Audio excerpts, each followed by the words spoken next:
desejo, os irmãos que trouxeram Bíblia, trouxeram Bíblia comigo. Evangelho segundo escreveu o Dr. Lucas. Evangelho segundo escreveu o Dr. Lucas, capítulo número 7.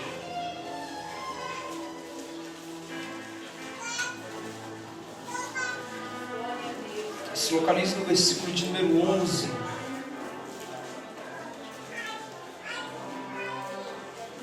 Lucas capítulo 7, versículo de número 11. Glória a Deus, aleluia. Os irmãos que encontraram e se localizaram no texto sagrado podem dizer amém? Amém. Versículo 11 está escrito: e no dia seguinte dirigia-se Jesus a uma cidade chamada Naim. Iam com ele os seus discípulos e numerosa multidão. Como se aproximasse da porta da cidade, eis que saía o enterro do filho único de uma viúva, e grande multidão da cidade ia com ela. Vendo o Senhor, se compadeceu dela e lhe disse: não chores. Chegando-se, tocou o esquife e, parando os que conduziam, disse: jovem, a ti te digo, levanta-te. Jovem, a ti te digo, levanta-te. Jovem, a ti te digo, levanta-te. Sentou-se o que estivera morto e passou a falar. E Jesus restituiu a sua mãe. Todos ficaram possuídos de temor. Glorificavam a Deus, dizendo: um profeta se levantou entre nós e Deus visitou o seu povo. Amém? Quero tomar seu assento, glorificando o nome de Jesus.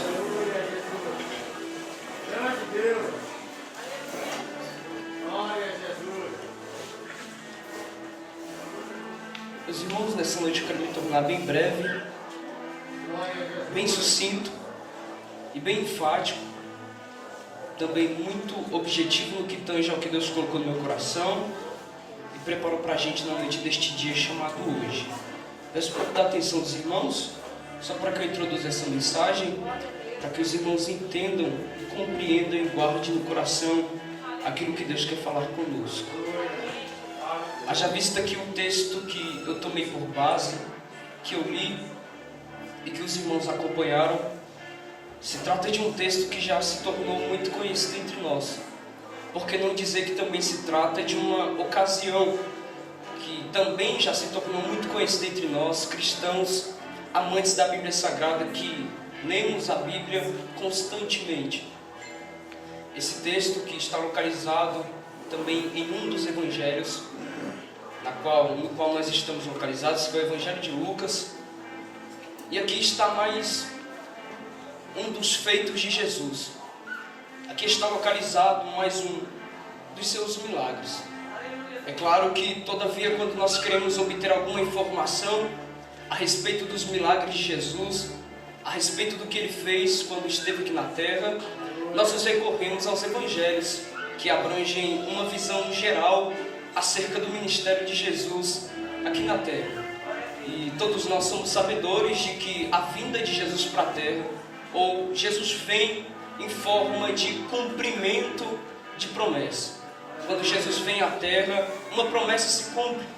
Jesus ele nasce e nós encontramos escrito no Evangelho de Mateus, capítulo 1, versículo 16, que Jacó gerou a José, marido de Maria, da qual nasceu Jesus, que se chama o Cristo.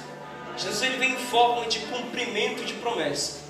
Antes de tornar o seu ministério visível diante dos homens, a Bíblia diz que vem antes de Jesus para preparar o caminho João Batista. Evangelho de Mateus, capítulo 3, versículo 1, está escrito: e naqueles dias apareceu João Batista, pregando no deserto da Judeia e dizendo: arrependei-vos, porque é chegado o reino dos céus. João Batista ele está preparando o povo para recepcionar a Jesus. É tanto que uma certa ocasião ele olha para o povo e diz: eu porém vos batizo com água para arrependimento de pecados. Mas aquele que vem após mim, ele é mais poderoso do que eu. Eu não sou digno de desatar as sandálias de seus pés.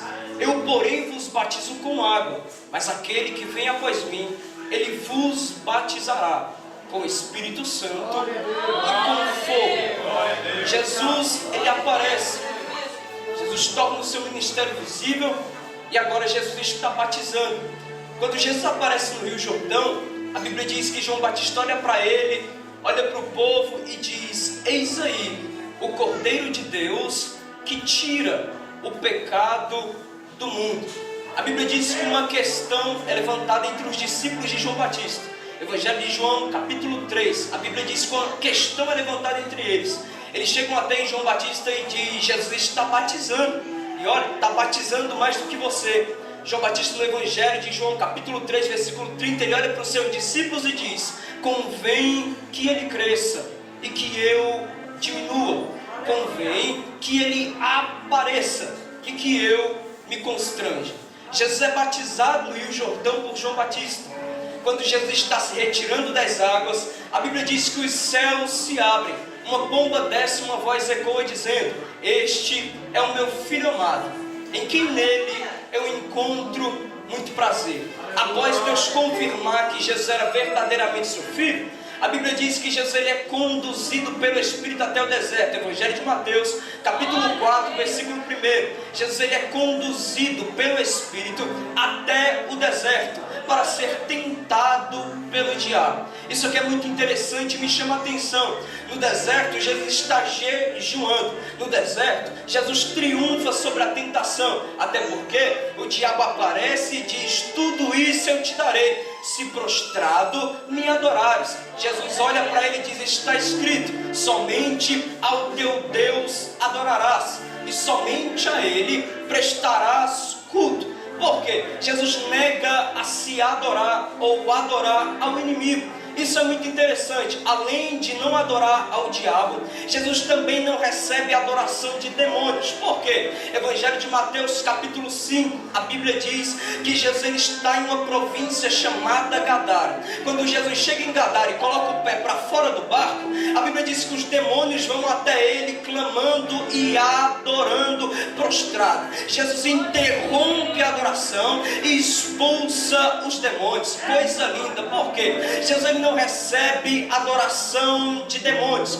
E perceba que o diabo ele só erra uma vez e nunca mais volta para o mesmo lugar. E a gente erra todo dia, peca todo dia. Nós chegamos num culto como esse e ele recebe a nossa adoração. A Bíblia diz que no deserto, conduzido pelo Espírito, Jesus ele é tentado pelo diabo. Isso aqui me chama muita atenção, porque o texto ganha a minha admiração. Porque tem gente que olha para o deserto e diz: eis aí um lugar de morte, eis aí um lugar de paralisação espiritual. Só que no deserto Jesus ele triunfa sobre a tentação. E onde Jesus está? No deserto, um lugar onde muita gente pensa que é de pânico, de terror. Só que a Bíblia nos incita a acreditar que deserto não é esse cenário ruim que o povo diz por aí. Não é um lugar de morte. Por quê? Há muito tempo atrás Deus tirou um povo do Egito, o povo de Israel, e leva o povo para onde? Para o deserto. Quando o povo sentiu sede pela primeira vez, Deus fez águas amargas se tornarem doces. Quando o povo sentiu sede de novo, Deus fez água sair da rocha. Isso aqui é muito lindo. Quando o povo sentiu calor, Deus veio com uma nuvem de dia. Quando o povo sentiu frio à noite, Deus veio com uma coluna de fogo. Quando o povo sentiu fome, Deus fez chover maná. Na onde? No deserto. A Bíblia diz em 1 Reis, capítulo 19, que Elias ele entra para dentro do deserto, numa viagem de um dia, e se assenta debaixo de um pé de zimbro. No deserto, embaixo do pé de zimbro, Elias pede a morte ao Senhor, dizendo que não era melhor do que os seus pais e mãe. Ele dorme. Quando ele dorme, a Bíblia diz que um anjo desce debaixo do pé de zimbro. Aonde? No deserto, debaixo do pé de zimbro. Acorda Elias, e no deserto, quando ele olha para o lado, tem pão na brasa para ele comer e tem água para ele beber. A Bíblia diz que ele come, bebe e torna a dormir. Agora o anjo do Senhor, Agnes, desce novamente, acorda Elias e diz: homem, olha para o lado. Ele olha para o lado, tem pão na brasa para ele comer de novo e tem água para ele beber. A Bíblia diz anjo do Senhor olha para ele e diz: come e bebe, porque a jornada é demasiadamente grande para ti. Elias no deserto pede a morte ao Senhor. Deus olha lá de cima e diz: Elias, você está pedindo a morte no lugar da provisão. Você está pedindo a morte no lugar onde um dia eu decidi sustentar alguém, alimentar alguém, matar a sede de alguém. Deus olha para ele e diz: Elias, você quer morrer? Então procura outro lugar para morrer, mas no deserto você não morre. Aleluia! Jesus está no deserto e triunfa sobre a tentação. Na onde? No deserto. Isso aqui mexe com a mente de qualquer um, porque deserto para alguém é lugar de morte. Sabe para quem deserto é lugar de morte? Para quem não é conduzido pelo Espírito. Jesus, ele é conduzido pelo Espírito.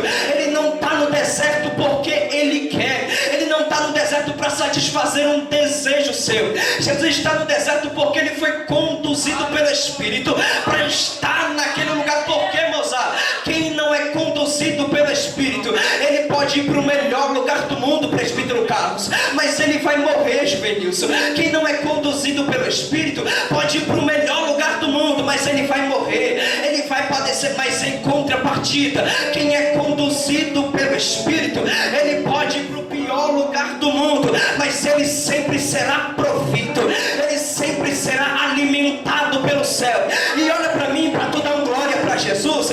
Quem é conduzido pelo Espírito, isso aqui é interessante, porque quem entende que é conduzido,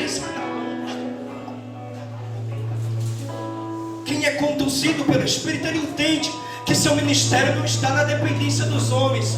Quem é conduzido pelo Espírito, se puder aumentar aqui vai ficar muito bom. Quem é conduzido pelo Espírito, ele entende que ele não vai para um lugar à toa. Quem é conduzido pelo Espírito, ele é movido por propósito. Isso aqui é muito lindo e interessante. Jesus está no deserto, alguém está dizendo ele vai morrer, vai padecer, só que não. Jesus, ele é conduzido pelo Espírito. Isso aqui é muito lindo, porque quem é conduzido, seu ministério não está na dependência dos homens. Ele não depende do homem para pregar, ele não depende do homem para cantar, porque o homem fecha uma porta, Deus abre 10. O homem tira uma bênção, Deus dá 10.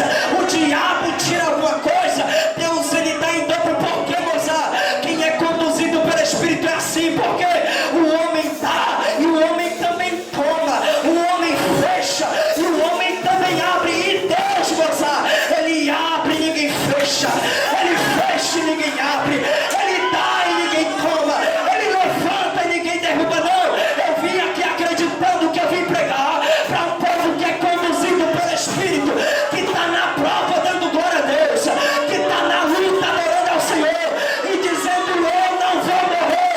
Quem é conduzido pelo Espírito não morre no deserto.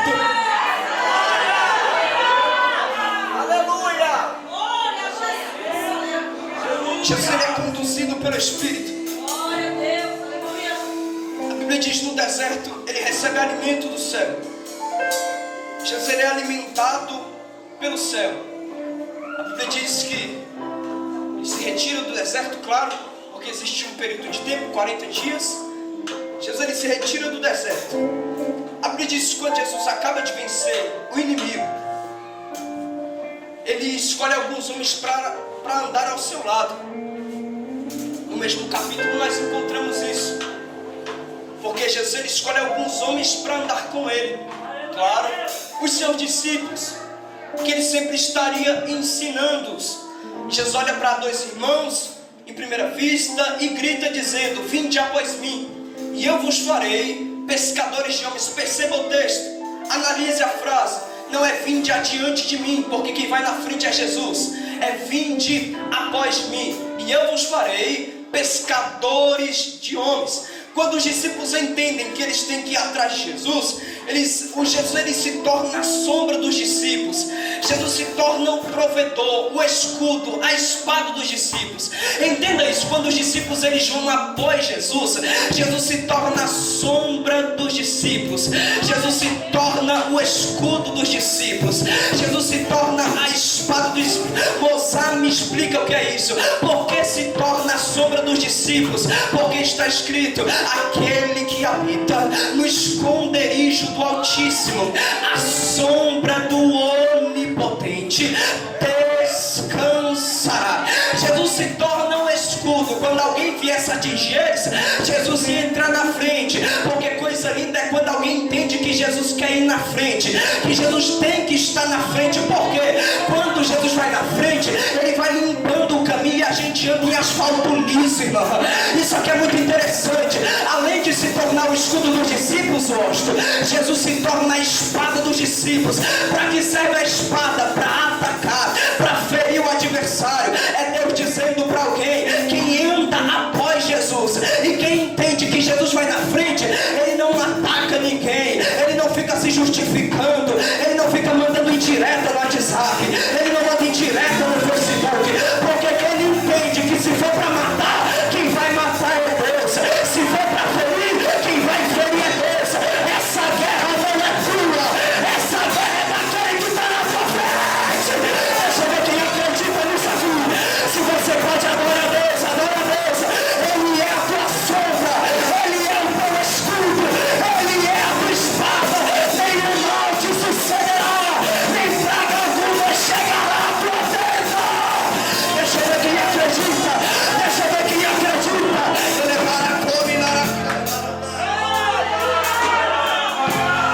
Ele é a tua sombra, ele é o teu escudo e ele é a tua espada. Jesus ele escolhe alguns homens e Jesus sempre está ensinando os seus discípulos. Capítulo 5 do Evangelho de Mateus, a Bíblia diz que ele avistou a multidão, sobe para o monte, se assenta em uma pedra. Quando Jesus se assenta em uma pedra, os discípulos se aproximam. Quando os discípulos se aproximam, Jesus começa a ensiná-los, porque está escrito: e abrindo a boca os ensinava. Enquanto os discípulos estão distantes, Jesus está calado. Enquanto os discípulos estão longe, Jesus permanece em silêncio. Mas quando os discípulos decidem se aproximar, aí a Bíblia grita dizendo: e abrindo a boca os ensinava. Por que, Mozart? É impossível aprender algo da parte de Jesus estando distante da sua presença. Quer aprender a atravessar vale, deserto, vencer luta, atravessar barreira? Se aproxime de Jesus. Talvez as coisas estão travadas, é porque tu está longe. Eu vou liberar isso aqui. O diabo não tem medo de quem canta, de quem prega bonito, não. Ele tem medo de quem está perto de Jesus. Ele tem medo de quem é íntimo de Jesus. Deixa eu ver quem entende isso aqui. Só quem está perto de Jesus aqui, levante a mão para o céu. Só quem está perto, só quem está perto dele, só quem está perto dele, só quem está perto de Jesus, levante a mão, vai, levante a mão, vai.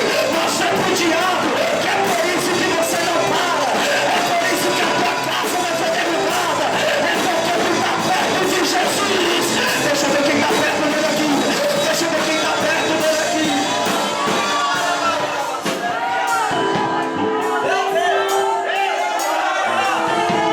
Existe uma graça de Deus aqui. Existe uma graça de Deus aqui. Eles andam após Jesus. E Jesus escolhe homens normais, homens com defeitos. Por quê? Jesus nunca escolheu alguém perfeito, até porque não existe. Jesus sempre escolheu pessoas defeituosas. Moisés era pesado de boca, pesado de língua. Isaías tinha os lábios impuros e muitos outros tinham muitos defeitos. Só que quando Jesus decidiu te escolher, ele não olhou para a tua aparência. Jesus não escolhe de acordo com o tamanho. Jesus não escolhe de acordo com a idade, senão não estava aqui. Jesus não escolhe de acordo com o padrão de beleza da sociedade, senão também não estava aqui. Mas Jesus ele é interessante porque ele escolheu as coisas loucas deste mundo para confundir as sábias. Ele escolheu as coisas fracas deste mundo para confundir as fortes. Segura, ele escolheu as coisas vis, as desprezíveis, as que não são para aniquilar as que são. Alguém disse: não vai ser nada, não vai ser cantor, não vai ser pregador. Jesus olhou e disse: eu gostei de você, eu gostei de você. E é assim, não? Quando ele escolhe, está escolhido. Quando ele chama, está chamado. Quando ele chama, está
Deus? Porque o Senhor escolheu o Juvenilson? Deus ia olhar para você e ia dizer, porque eu quis. Se você chegasse em Deus e perguntasse mais Deus, porque eu escolheu o presbítero José Carlos, ele ia olhar para você e dizer, porque eu quis. Quando ele quer, ele não tem nada que atrapalhe, irmão. Isso aqui é muito lindo. Moisés olhou para Deus e disse, mas Deus, quando eu chegar no Egito, o que é que eu vou dizer? Deus olha para ele e diz, Moisés, quando eu chamo, eu não peço opinião alheia, Moisés. Quando eu chamo, eu não peço opinião humana. Quando chega lá, diga apenas que o eu sou que sou me enviou a voz e pronto e acabou. Jesus te escolheu e ele não deve explicação para ninguém. Ele escolheu, está escolhido. Ele chamou, está chamado. Tem uma graça de Deus aqui. Tem uma graça de Deus aqui. É baixo, é feio, não importa. Se ele escolheu, está escolhido.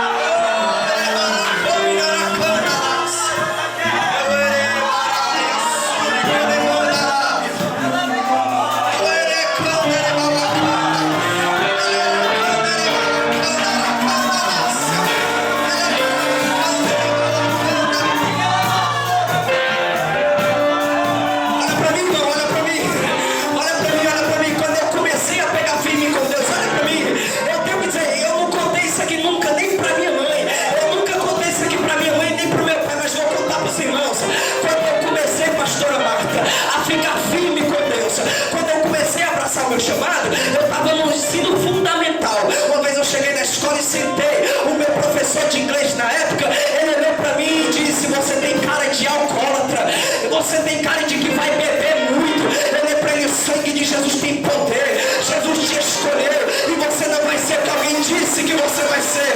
Ele olhou para mim e disse, você vai ser alcoólatra, você tem cara de que vai beber muito. Deus olhou lá de cima e disse, vai ser pregador do evangelho. Vai dar trabalho pro diabo, vai dar trabalho pro inferno. Quando ele chama pra chorar.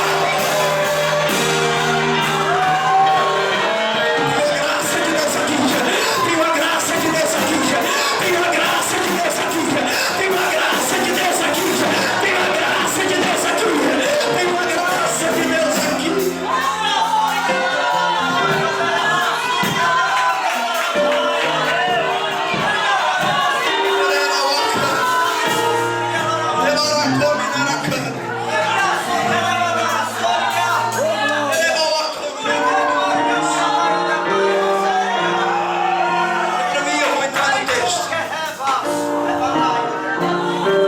Jesus, ele explica e mostra para os seus discípulos que ele sempre será movido por propósito. Jesus, ele é movido por propósito, irmão, entenda isso. Jesus, ele é movido por propósito. Jesus não cai em um lugar de paraquedas perguntando aonde está, não. Ele é movido por propósito. Onde ele chega, alguma coisa tem que acontecer. O que está fraco fica forte. O que está doente fica curado. O que está aleijado tem que andar.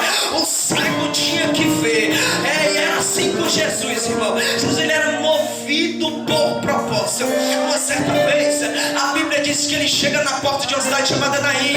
Foi um texto que eu li com os irmãos. A Bíblia diz que ele está na porta de uma cidade chamada Naim. A Bíblia diz que é a porta da cidade. A Bíblia diz que Jesus avista uma mulher, se move de íntima compaixão por ela. De longe, a Bíblia diz que ele se aproxima.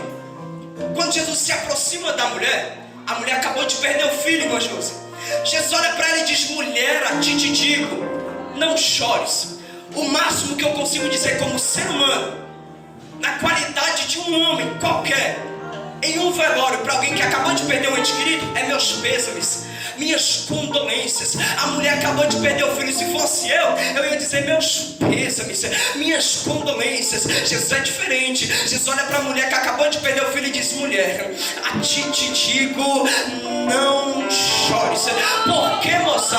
Porque Jesus sempre tem uma palavra diferente. Jesus sempre tem uma palavra no campo do impossível que confronta a tua realidade. Como assim? cansado, sem força. Ele está olhando para você na contramão da lógica e dizendo: adora que melhora, adora que eu faço, adora que eu abro a porta. Está difícil, adora. Está complicado, adora. As coisas estão ruins, adora. Está de cabeça para baixo, adora que melhora. Olha para mim. Quando a mulher para de chorar, aí ele olha para o menino. Só que antes, a Bíblia diz que ele toca no esquife e não fala nada, porque só basta ele tocar, ele não precisa dizer nada.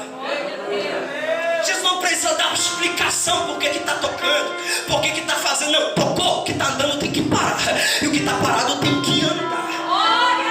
Olha para mim, eu aplico e depois te explico. Quando Jesus colocou o pé na porta da cidade, o espírito da morte foi embora. E eu encerro agora. Quando Jesus colocou o pé na porta da cidade, o espírito da morte foi embora, Juvenilson. Porque quando ele chega na porta, ele se move de íntima compaixão. Vai até a mulher e diz: não chores. Se não tem por que chorar, é porque já não tem ninguém morto. Jesus olha para ela e diz: não chores. Aí ele olha para o menino que era jovem e diz: jovem, a ti te digo, levante. Isso aqui me chamou a atenção. Isso aqui eu fiquei intrigado com isso aqui, pastora Marta. Porque uma vez ele chegou na casa de um homem que acabou de perder a filha e diz: a menina está dormindo. Agora ele olha para um jovem que está morto e diz: jovem, a ti te digo, levanta-te. Meu Deus, gente, isso aqui é muito lindo. A palavra, olha para mim, a palavra que nós esperamos não é levanta-te, é ressuscita. Porque o menino está morto, o menino não tem vida. Jesus está olhando dizendo: levanta-te. E só pode se levantar quem tem vida, só pode se levantar quem tem ar para respirar. Olha para mim, para toda a glória. Jesus está dizendo: eu não